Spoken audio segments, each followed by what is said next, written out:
네, 오늘은 욥기 27장으로 말씀을 전합니다. 사람은 자기 한계를 분명히 경험할 수밖에 없는 존재입니다. 우리가 아무리 능력이 뛰어난다 할지라도 우리의 삶은요, 늘 얘기하지 못한 그런 변수들 앞에서 무력함을 드러낼 뿐이라는 것이죠. 건강관계나 혹은 인간관계, 재정, 진로, 가족 어느 하나도 사실 우리 뜻대로 온전히 조절되는 것은 없는 것만 같습니다. 우리는 때때로 내 인생은 왜 이렇게 잘 안 풀릴까? 그런 질문 앞에 서게 되고요. 그 질문에 대답할 수 없는 그 침묵의 골짜기에서 무기력함을 경험하기도 한다는 것이죠. 그리고 이 지점에서 신앙의 질문이 시작됩니다. 왜 나는 이런 상황에 놓였는가라는 질문인 것이죠. 정말 나를 하나님께서 돌보고 계시는지, 이 고통을 감당할 수 있는 게 분명 내가 맞는가? 이런 고민들이 있게 되는 것입니다. 그리고 우리가 계속해서 읽고 있는 이 욥이라는 인물은요, 이 질문의 중심에 서 있는 인물 중 하나입니다. 그가 당한 모든 어려움에서 그는 항상 이 질문 가운데 있었던 것이죠. 욥기에서 어쩌면 가장 충격적인 장면이 있다면 그 모든 일이 하나님께서 허락하셨다는 데 있을 수 있습니다. 여기서 우리는요, 근본적인 질문 앞에 서게 됩니다. 의인이 고난받는 이유가 도대체 무엇일까라는 것입니다. 욥의 친구들은 단순한 논리를 주장했고 고난당하는 것은 죄 때문이다라고 얘기했던 것이죠. 그리고 이 사상은요, 고대 근동에 만연했던 사상 중 하나였습니다. 그러나 욥기에서 알려주는 바는요, 명확하게 의인도 고난을 당할 수 있다는 것을 알려주고 있는 것이 바로 욥기의 기능 중 하나입니다. 본문의 욥 스스로도요, 자신이 악을 행하지 않았고 하나님 앞에 정직하게 살아왔음을 고백하고 있습니다. 그러나 문제는요, 욥이 스스로가 왜 이런 일이 벌어졌는지를 알 수 없었다는 데 있습니다. 그는 자신에게 닥친 고난의 의미를 알지 못했습니다. 친구들의 정죄는 억울할 뿐 아니라 하나님에 대한 왜곡된 시선을 강화하기까지 했던 것이죠. 결국 욥은요, 하나님께 직접 항변했습니다. 하나님이 나의 의를 거두셨고 전능자가 나의 영혼을 괴롭게 하셨다라고까지 말했던 것이죠.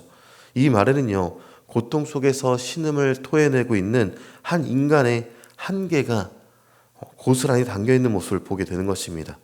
그러면서도 욥은요, 고난 속에 있어서도 하나님을 부정하지는 않았습니다. 오히려 그는 하나님을 여전히 붙들고 있었으며 그분께 묻고 있었다라는 것이죠. 우리는 종종 신앙을 문제 해결의 도구로 오해할 때가 있습니다. 기도하면 병이 낫고 헌신하면 문제가 사라지고 예배하면 복이 찾아온다라고 믿고 싶어 합니다. 그러나 욥기의 메시지는요, 그것과는 조금 더 다른 이야기를 다루고 있습니다. 신앙은 오히려 고난 속에서도 하나님을 포기하지 않는 것이 신앙이다라고 얘기합니다. 인간의 한계를 절감하는 그 순간 내가 무엇을 붙들고 있는지를 돌아보게 된다라는 것이죠. 인간은 고난 속에서 자신이 가진 신앙의 실체 자체를 보게 될 것입니다. 어떤 사람은 고난 앞에서 하나님을 떠나게 될 것이고, 어떤 사람은 하나님을 원망하며 입을 다물지만 어떤 사람은 하나님 앞에서 자신의 한계를 인정하고 더 깊이 하나님을 바라볼 수 있는 시간이 되기도 한다는 것입니다. 오늘 우리는요, 욥처럼 알 수 없는 고난 앞에 설 수도 있을 수 있음을 고백하면서 해석되지 않는 삶의 모퉁이, 설명되지 않는 상실이나 회복되지 않는 아픔, 그리고 그 자리가 우리의 신앙의 진실이 드러나는 자리인 것을 다시 한번 생각해 봐야 한다는 것이죠. 하나님이 계시지 않는 것 같아도 우리가 붙들어야 할 분은 여전히 하나님이시다라고 오늘 성경은 가르쳐주고 있습니다. 그분은 우리가 고난 속에서도 거짓 없이 주 앞에 나오길 원하시면서 인간의 한계를 넘는 하나님의 섭리를 바라보게 하신다라는 것입니다. 욥은 자신의 삶에 대해서 누구보다 분명한 양심을 갖고 있었던 사람입니다. 그래서 그는 친구들의 비난을 받아들일 수 없었던 것입니다.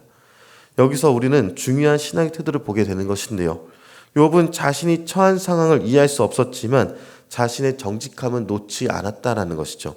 그는 고난을 피하거나 고난의 의미를 억지로 자신에게 맞춰서 해석하려 들지 않았습니다. 그 대신에 하나님 앞에서 자신의 위치를 지키고자 했던 것입니다. 그런데 이 욥의 고백이요, 단순히 나는 옳다라는 외침에 머무르지 않았다. 이것이 더 중요합니다. 그는 고난 속에서 점점 더 하나님의 주권을 바라보는 쪽으로서 시선을 돌리키게 되었습니다. 단지 억울함을 호소하는 데서 멈추는 것이 아니라 악인의 최후를 말하면서 하나님의 공의는 반드시 이루어질 것이다라는 그런 확신을 가졌다는 것이죠. 나의 원수는 악인같이 되고 나를 대적하는 자는 불의한 자같이 되기를 원하노라 라는 이 7절의 말은요, 단순히 친구들을 저주하려는 것이 아닙니다. 오히려 그는 하나님이 세상을 다스리신다라는 그 믿음으로 나아가고 있다는 것을 보여주는 것입니다. 악인의 형통은 일시적인 것뿐이고 결국 하나님이 모든 것을 심판하실 것이다라는 그 사실을 굳게 붙들었다는 것이죠. 그는 하나님의 손에 최후의 정의가 있음을 믿기 때문에 이것을 말했던 것입니다.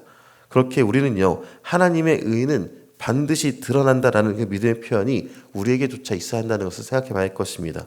현실이 불공평해 보이고 불리해 보이고 또 하나님의 시간이 반드시 온다는 것을 우리가 믿지만 더뎌오는 것처럼 보일지라도 그 누구도 예외 없이 하나님은 판단하신다는 것을 명확하게 기억하며 우리는 살아가야 합니다. 그리고 욥은요, 그 사실을 믿기 때문에 자신의 억울함을 굳이 세상의 논리로 증명하려 들지 않고 하나님의 주권을 끝까지 바라봤던 것이죠. 그리고 이것이 바로 신앙인의 힘이 되는 것입니다. 인간은 자기 한계 속에서 좌절하지만 신앙은 그 한계를 넘어서 하나님의 다스림 자체를 바라보게 합니다. 신앙은 상황의 유익보다 하나님을 아는 것이 목적인 것을 알려주는 것입니다. 이 욥의 고백이 우리에게 말해주는 것은 바로 이것입니다. 하나님이 이해되지 않을 때에도 나는 하나님을 떠나지 않겠다라는 고백인 것이죠. 그리고 인간의 한계를 넘어서 하나님의 주권을 믿는 자만이 할 수 있는 고백이 바로 이 고백이 되는 것입니다. 욥이 붙든 신앙은요, 결국 하나님께로 나아가는 방향이었지만 그 길의 끝은 인간의 한계로서 여전히 알지 못했던 것입니다.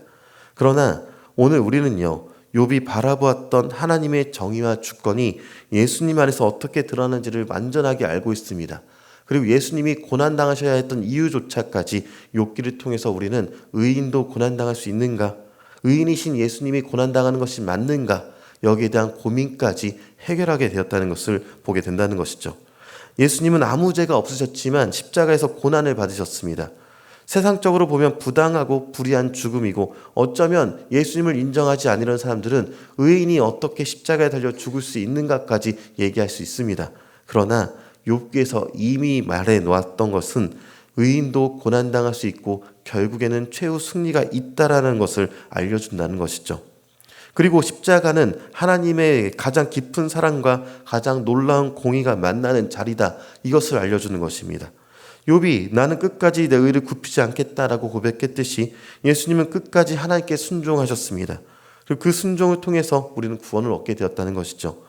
욥이 의롭게 살았지만 이유 없이 고난을 겪었던 것처럼 예수님도 죄가 없으셨지만 모든 인류의 죄를 짊어지셨습니다. 욥이 이해할 수 없었던 하나님의 주권과 뜻은요, 예수님의 십자가에서 온전히 드러나게 되었다라는 것을 우리 신약의 성도들은 알고 있다는 것이죠.